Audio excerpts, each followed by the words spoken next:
नमस्ते बच्चों, विज्ञान के सेशन में आप लोगों का स्वागत है। ऊतक ये हमारा चैप्टर चल रहा है और आज जो हम लोग बात करने जा रहे हैं वो है जटिल स्थायी ऊतक के बारे में। तो बिना समय गवाए हम अपना चार्ट खोलते हैं और हम देखते हैं कि हम लोगों ने, अगर हम प्लांट ऊतक की बात कर रहे हैं, पादप ऊतक की बात कर रहे हैं, उसमें हमने परमानेंट टिश्यू का एक पार्ट समझ लिया है जो है सरल स्थायी ऊतक, और उसमें हमने पैरेन्काइमा, कोलेन्काइमा, स्क्लेरेन्काइमा और ऊपर से एपिडर्मिस, कॉर्क, इनके बारे में बात कर ली है। आज जो बात करने जा रहे हैं वो है जटिल स्थायी ऊतक जो है जाइलम और फ्लोएम। अब ये जो जाइलम और फ्लोएम होते हैं, ये ऊतक हैं, लेकिन आपने अभी तक इसको ऐसे पढ़ा होगा कि जो हमारे प्लांट्स में जल और खनिज लवण का संवहन किनकी सहायता से होता है।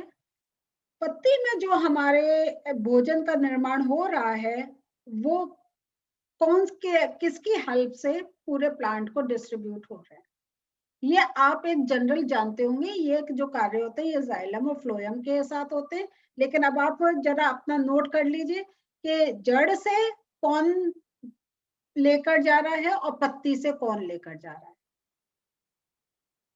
सोचिए, लिख लीजिए अभी और फिर हम उसको देखेंगे। आप अपना खुद चेक करिएगा कि जो आप सोच रहे हैं वो ठीक है, कि जड़ से खनिज लवण और सॉरी ये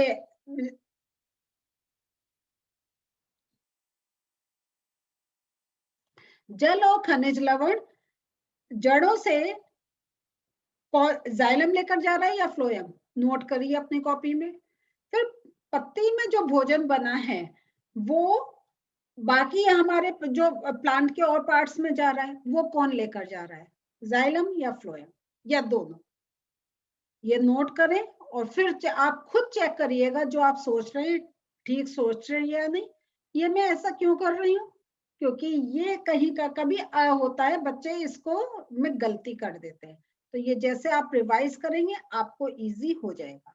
लेकिन आज हम लोग सिर्फ जाइलम और फ्लोएम ऐसे नहीं बात कर रहे हैं, आज हम उनको समझ रहे हैं एक और एडवांस फॉर्म में कि ये एक टाइप के ऊतक है, टिश्यूज है ना।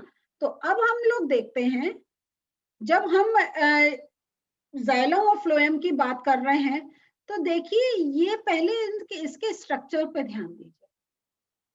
तो अगर आपने अपने कॉपी में ये नोट कर लिया है कि जो जल और खनिज लवण जो है वो जाइलम लेकर जाता है, तो इसका अर्थ है आपने ठीक सोचा है। और पत्ती से जो आपका खाद्य पदार्थ जो प्लांट के और पार्ट्स में जा रहा है, ऊपर तने में भी जा रहा है, बाकी पत्तियों में भी जा रहा है, नीचे जड़ों में भी जा रहा है, वो फ्लोएम कार्य करता है। इसका अर्थ है आपने ठीक समझा है। तो इसको ये बहुत इंपॉर्टेंट है और बहुत माइन्यूट सी चीज है, लेकिन मिस्टेक हो सकती है, इसलिए मैंने आपसे कहा था कि आप एक बार सोच के लिख ले, जैसे आपको कॉन्फिडेंस हो जाए जो आप सोच रहे हैं वो ठीक है। तो यहाँ देखिए, ये मैंने इसलिए और ये मैं पिक्चर दिखा रही हूँ कि अगर आप इस टाइप से भी बना लेंगे अपनी कॉपी में तो आपको बहुत इजी हो जाएगा। देखिए जाइलम सिर्फ एक डायरेक्शन में जाता है, नीचे से ऊपर, और फ्लोएम देखेंगे तो ये देखिए हमें ऊपर भी एरो दिखाई दे रहा है और नीचे आते भी दिखाई दे रहे हैं। ये बहुत बड़ा एक डिफरेंस है, तो इसको याद रखिएगा कि जाइलम सिर्फ का डायरेक्शन सिर्फ नीचे से ऊपर है, और लेकिन फ्लोएम नीचे से ऊपर भी जाता है, ऊपर से नीचे भी आता है। क्यों?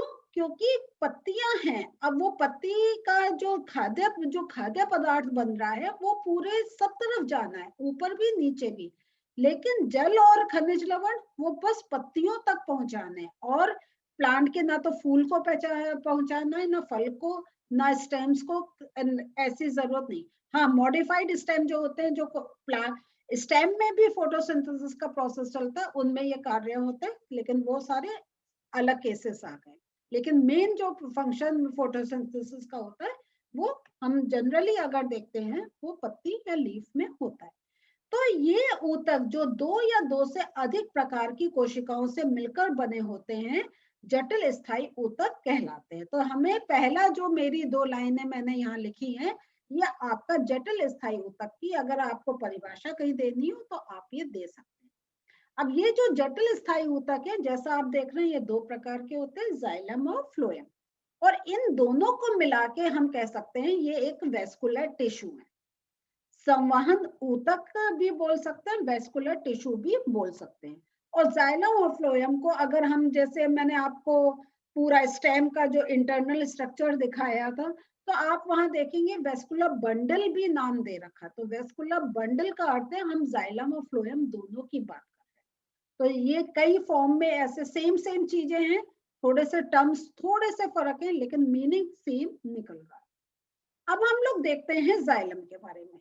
तो ये आपका बुक में भी सेम चीज दे रखी है, लेकिन वो सारा अगेन मैं एक बार फिर से बताऊंगी कि एक बहुत सारा एक पॉइंट्स में नहीं दे रखा है, लाइंस में दे रखा है, तो पॉइंट्स में जल्दी याद होता है, इसलिए मैं आपको ये सारे पिक्चर की हेल्प से और पॉइंट्स में समझा रही हूँ। तो ये जो जाइलम ऊतक है, ये क्या होता है, ये जानते मृदा से जल व खनिज लवण को का संवहन करता है। अब हम ये तो जानते हैं, अब आगे क्या हमें नई चीज समझनी है। इसमें क्या होता है, चार प्रकार की कोशिकाएं होती हैं। चार प्रकार की कोशिकाएं कौन सी हुई, वाहिनिका, जिसको हम इंग्लिश में ट्रैकिड्स भी बोलते हैं, वाहिका मींस वेसल्स, पैरेन्काइमा, ये एक पैरेन्काइमा सेल्स की पूरी एक लेयर होती है, और जाइलम फाइबर। तो यहाँ पे आप देखें वेसल, ये जो है वाहिका ये है, ट्रैकीट ये है, वाहिनिका जिसे कहते हैं, और जाइलम फाइबर ये है। क्लियर हुआ? तो उनका स्ट्रक्चर ऐसा होता है। तो इसको हम थोड़ा सा और डिटेल में समझेंगे। और पैरेन्काइमा क्या होता है वो मैं आपको फ्लोएम की हेल्प में से दिखाऊंगी, वो इसका कोई अच्छी पिक्चर नहीं एकदम सामने थी। तो पैरेन्काइमा क्या होता है, जो हमारे जाइलम वेसल्स होते हैं ना, उनके बिल्कुल किनारे की लेयर है वो पैरेन्काइमा, जाइलम पैरेन्काइमा कहलाती है। अब हम लोग डिटेल में समझते हैं, ये जो हमने उसके चार्ट देखे थे जो सेल्स थे, तो इनको जब हम और डिटेल में समझते हैं, तो जो आपकी वाहिनिका है, जाइलम ट्रैकीड्स जो हैं, वो उनकी जो है कोशिका भित्ति वो मोटी होती है। ये जो कोशिकाएं होती हैं ये मृत होती हैं। संरचना नलिकार होती है, जैसे एक नली होती है उस प्रकार की होती है। पानी और खनिज का इसमें ऊर्ध्वाधर संवहन होता है। तो ये आपका आ गया वाहिनिका के बारे में, जिसको हम ट्रैकिड्स भी बोलते हैं। अब हम लोग बात करते हैं वेसल की। तो ये जो होती है, इसमें संरचना एक दूसरे से जुड़ी लंबी कोशिकाएं होती हैं, ये भी मृत कोशिकाएं हैं। पानी और खनिज का ऊर्ध्वाधर संवहन, तो देखिए जाइलम की बात कर रहे हैं तो पानी और खनिज लवण का ये ऊर्ध्वाधर संवहन, ये तो आपका एक कॉमन पॉइंट आपको मिलेगा, उसमें कोई लर्न करने की जरूरत नहीं होती, बस इनके ना आप स्ट्रक्चर को पहचाननी है, उसको याद रखिएगा।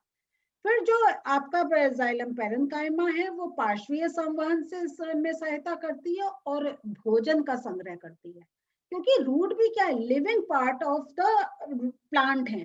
तो यहाँ पे भी उनको एक भोजन चाहिए जिससे वो एक लिविंग फॉर्म में रहें और अपना जो उनकी जो कोशिका की जो गतिविधियां, सेलुलर एक्टिविटीज जो हैं वो होती रहे। फिर हम देखते हैं जाइलम फाइबर। ये जो फाइबर होता है ये जो आपका पौधे को एक सहारा देने का कार्य करता है। तो ये हम पहले, आप कैसे याद करेंगे, पहले सिर्फ आप ये चार नाम याद रखें। जब ये चार नाम आपको एक समझ में आ जाए तब आप इनकी डिटेल में जाए, एक साथ करेंगे थोड़ा कंफ्यूज हो सकते हैं। अब हम लोग फ्लोएम की बात करते हैं। फ्लोएम क्या होता है, ये ऊतक पत्तियों में जो आपका भोजन का एक निर्माण हो रहा है उसको पौधे के विभिन्न भागों तक पहुंचाता है। और जैसा हमने जाइलम में देखा था, इसको भी हम इसमें भी हमें चार प्रकार की कोशिकाएं देखने को मिलती हैं। एक है चालनी नलिकाएं, एक है सहचरी कोशिकाएं, फ्लोएम पैरेन्काइमा, फ्लोएम रेशे। तो यहाँ पे भी देखिए आपका वही आ गया चालनी नलिकाएं जिनको हम सीव ट्यूब बोलते हैं, सहचरी कोशिकाएं ये कंपेनियन सेल्स होती हैं, और आपका फ्लोएम पैरेन्काइमा और फ्लोएम फाइबर्स। तो मैं पहले फ्लोएम पैरेन्काइमा देखिए, तो ये देखिए आप जब पूरा फ्लोएम का स्ट्रक्चर देख रहे हैं ना, तो यहाँ पे ऐसी ऐसी ही जाइलम में होता है, ये बाहर की तरफ लेयर होती है फ्लोएम पैरेन्काइमा। और ये आप यहाँ पे देख लीजिए, ये आपकी चालनी नलिकाएं हैं, ठीक है। और ये आपकी ये जो है ये आपकी सहचरी कोशिकाएं हैं। क्लियर? अब हम इन चारों को डिटेल में समझते हैं। तो ये जो आपकी चालनी नलिकाएं हैं ये जीवित होती हैं। तो देखिए जाइलम में हमने देखा था वो मृत कोशिकाएं हैं, लेकिन हम फ्लोएम में देख रहे हैं ये जीवित कोशिकाएं होती हैं, लंबी होती हैं, छिद्रित भित्ति वाली नलिकार कोशिकाएं चालनी प्लेट के छिद्रों द्वारा अन्य चालनी नलिका कोशिका के संपर्क में। तो यहाँ पे क्या होता है, क्योंकि ये जो फ्लोएम के हैं ये ऐसे ट्यूब से हैं, तो इनके बीच में जब अगर छेद होगा तभी वो एक दूसरे से कनेक्ट रहेंगे, क्योंकि ट्यूब है और इसमें से क्या हो रहा है, संचार होना है खाद्य पदार्थों का। तो यहाँ पे इसलिए उनका यहाँ जो प्लेट्स होती हैं वो छिद्रित भित्ति वाली नलिका कोशिकाएं, इस टाइप से उनका स्ट्रक्चर होता है। और फिर जब हम लोग सहचरी कोशिकाओं की बात कर रहे हैं तो ये भी विशेष जीवित पैरेन्काइमा कोशिकाएं होती हैं, लंबी संकरी सघन जीव द्रव्य व बड़े केंद्रक वाली। इनमें केंद्रक अच्छा बड़ा होता है। फिर हम लोग देखते हैं फ्लोएम पैरेन्काइमा, ये भी सरल जीवित पैरेन्काइमा कोशिकाएं होती हैं, भोजन का संग्रहण एवं धीमी गति से उनका संवहन। तो ये जो पैरेन्काइमा है, जो भोजन बन रहा है उनको कलेक्ट भी करती रहती हैं, कि फिर कलेक्ट करके वो पास करती रहती है। तो ये एक आता है फ्लोएम पैरेन्काइमा का। और जाइलम और फ्लोएम में अगर डिफरेंस देखें तो जाइलम में हमें मृत कोशिकाएं मिल रही हैं, लेकिन जो फ्लोएम है उसमें हमें जीवित कोशिकाएं मिल रही हैं। फिर अगर रेशे की बात करते हैं तो जैसा हमने जाइलम में पढ़ा था वैसे ही फ्लोएम में है कि ये एक जो पौधा है उसको दृढ़ता प्रदान करते हैं, प्लस क्योंकि ये ट्यूब होते हैं तो इनको एक सपोर्ट भी चाहिए होता है। तो जो फाइबर्स हैं वो सारे जो ट्यूब्स हैं उनको वो सपोर्ट देते हैं। तो यहाँ पे हमने देखा फ्लोएम के बारे में। तो बच्चों आज हम लोगों ने जाइलम और फ्लोएम ये भी एक समझ लिया है। तो आपकी बुक में ये जो था ये पैराग्राफ फॉर्म में था, सेम चीज मैंने आपको नोट्स के एक पॉइंट्स की हेल्प से समझाया। तो आज हम देखते हैं कि ये जो था हमारा प्लांट टिश्यूज वो हमारा कंप्लीट हो गया। हमारा इसके बाद का जो सेशन होगा उसमें हम एनिमल टिश्यूज की, जंतुओं तक इनके बारे में समझना स्टार्ट करेंगे। तो अगले सेशन में फिर मिलते हैं। बाय।